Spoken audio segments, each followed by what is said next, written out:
Good day! This presentation models the effects of a spoiler on aerodynamic drag and lift. This presentation has been prepared for Professor Charles Kwan for the MTE 204 project.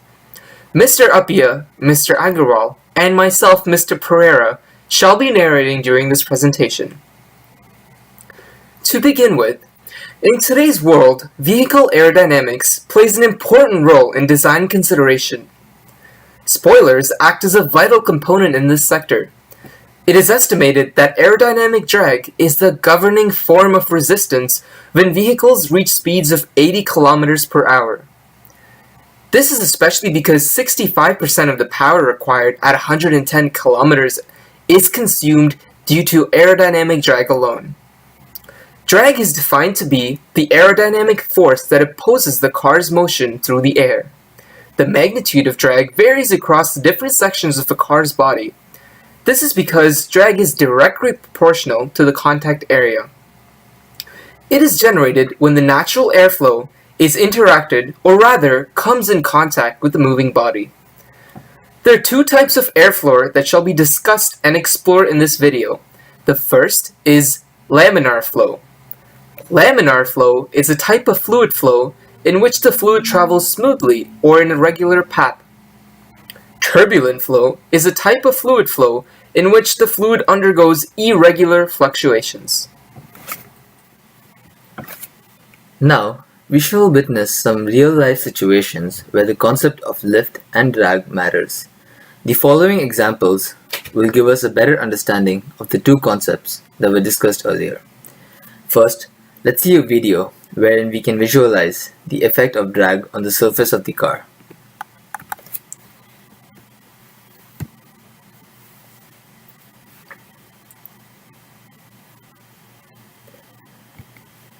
As you might have noticed, initially the airflow was considered laminar, which is natural when there is no or minimum contact with the body surface.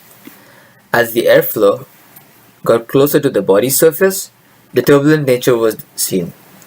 From this, it can be concluded that laminar airflow has less resistance, hence less drag.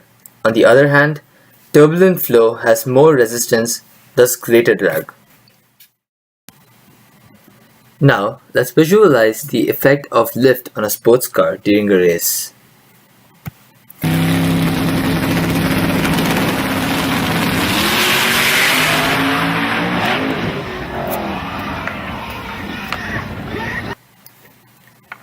As depicted from the video, the velocity of the car was large enough to break the turbulent flow behind the car, and that can be seen exactly at this situation right here. Hence, the vehicle experienced a sudden massive downward force. This in turn threw the driver off guard, literally. Hope he's safe though. This simulation of the race car was created and solved using a computational fluid dynamics solver on ANSYS. The results were then compared to a study conducted by UOIT on the effects of rear spoilers on a vehicle's drag. This study performed an ANSYS simulation as well as a wind tunnel experiment to validate their results. Another factor that was considered while performing the simulation was the lift coefficient. Lift is the force produced by the motion of the car as it cuts through the air. Its purpose is to directly oppose the weight of the car, which in turn helps keep the car intact with the surface of the road. Lift acts through the center of pressure of the object and is directed perpendicular to the flow motion. But it should also be noted that there are several other factors that may affect the magnitude of the lift. For this simulation, two different cases were studied for a similar car geometry with and without a spoiler. The car model's length is approximately 2.8 meters and the height is approximately 0.75 meters. An enclosure was then created for the computational domain, which represents the tunnel walls. They are considered to be 4 meters long and 2 meters high. The inlet flow of the air is generated based on the speed of the car, which is set to be 20 meters per second, or approximately 70 kilometers an hour. In this section, we will observe the simulation of the car with no spoiler on. I want you to recall what we talked about with laminar flow. So as I play this video, what you're going to watch is as you see the laminar flow surrounding the vehicle, Notice that it is a nice fluent flow above the vehicle and just before it hits the vehicle. However, if we observe after it hits the surface of a vehicle, we will observe turbulent flow. Notice at the back of the vehicle, we notice a lot of turbulent flow. Now, we shall see the same airflow simulation as earlier, but this time let's introduce a spoiler on the rear end of the vehicle. It is expected that the spoiler introduces a slight increase in the drag of the car, but more importantly, it increases the stability of the car by lowering the lift coefficient, which in turn lowers the lift. As mentioned before, the airflow increases speed when it comes in contact with the body surface of the car. This is because the air has to travel around an extended length in the same amount of time as before. The change in this simulation shows that at the region around the spoiler, there is an increase in the amount of turbulent air in this region as compared to before. This is mainly because now there is multiple paths of air to flow through, them being on top of the car and inside the spoiler region. From the pathline simulation depicted right now, the spoiler is seen to disrupt the luminar airflow that occurs over it, hence converting it into turbulent airflow. We can now see the simulation.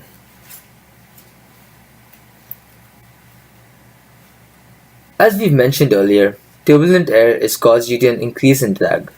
Thus, it can be said that the spoiler induces more drag to the vehicle, but more importantly, it maintains the car stability, as the spoiler decreases the lift on the vehicle and thus disrupting the luminar airflow. The two pathline plots shown here are the final diagrams from the two simulations previously shown. They can be used to model and analyze the difference between having a spoiler and not having one. We can see here, at the back of each car, there's a lot more turbulence at the bottom. It isn't shown here, but the legend states that the slowest speed is represented by light and dark blue, and the highest speed is represented by yellow and red. On the top diagram with the spoiler, behind the car the path lines are almost all red and yellow, depicting highly turbulent airflow. In the diagram without the spoiler, the path lines behind the car are almost all blue, depicting calm and less turbulent airflow. This further supports our original claim that the drag coefficient will increase with the addition of a spoiler. The next step for us is to determine the lift coefficient. Using the report feature provided by ANSYS, we can accurately compute the drag and lift coefficients during our simulation to compare to our reference file, the research paper done at UOIT. The paper done there states that their drag coefficient increases by 0.05 and their lift coefficient decreases by 0.21. That's a really effective spoiler since they managed to stabilize the car a lot more while barely increasing the drag on the car at all. It's a good trade deal and would overall make a much better race car than the original model. When we compare our ANSYS simulation to UOIT's results, we can see that our values are pretty decently accurate. As can be seen here, the drag coefficient without the spoiler was calculated to be 0.14, and when the spoilers were attached, the drag coefficient increases to 0.21. Furthermore, in the simulation model, it was found that the addition of a spoiler causes a decrease in lift from 0.9 to 0.34. Spoilers are expected to reduce the lift on the car, and to do so, the drag must be increased, and the best spoilers only increase the drag minimally. In our situation, the drag increases by 0.07, which indicates that our spoiler does well, but not as well as the one simulated by UOIT, which only increased by 0.05. Our lift reduces by a value of 0.56, which again shows that our spoiler has improved stability even more so than the UOIT design. But maybe it's improved the stability a little bit too much, meaning that the lift coefficient changing this much is a little bit unnecessary and the car is almost overly stable. The discrepancies we've encountered in our simulation are likely the result of sources of error while running this simulation.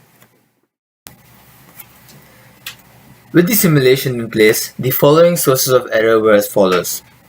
For the purpose of a clear simulation, the airflow was considered only in one direction, although in reality, there will be several other small pockets of airflow in various regions of the body, and moreover, there might be airflow coming from various directions as well.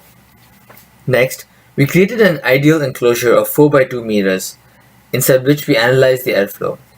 This process completely disregards the external factors such as foreign objects along the path, which does alter our results. In addition, the model of the vehicle used in the simulation is a concept car, which represents an ideal case. It contains several smooth edges, which in turn would never go into production directly. They will have to undergo many modifications in terms of practicality, safety, regulatory compliance, and costs. In a real-life situation, the air would follow a much less smooth path, and the final results would in turn vary. Thank you for watching this video. We hope that the video provided you with a good insight into the effects of aerodynamics on a vehicle's performance. If you would like to learn more about this topic, we encourage you to review some of the resources we have provided.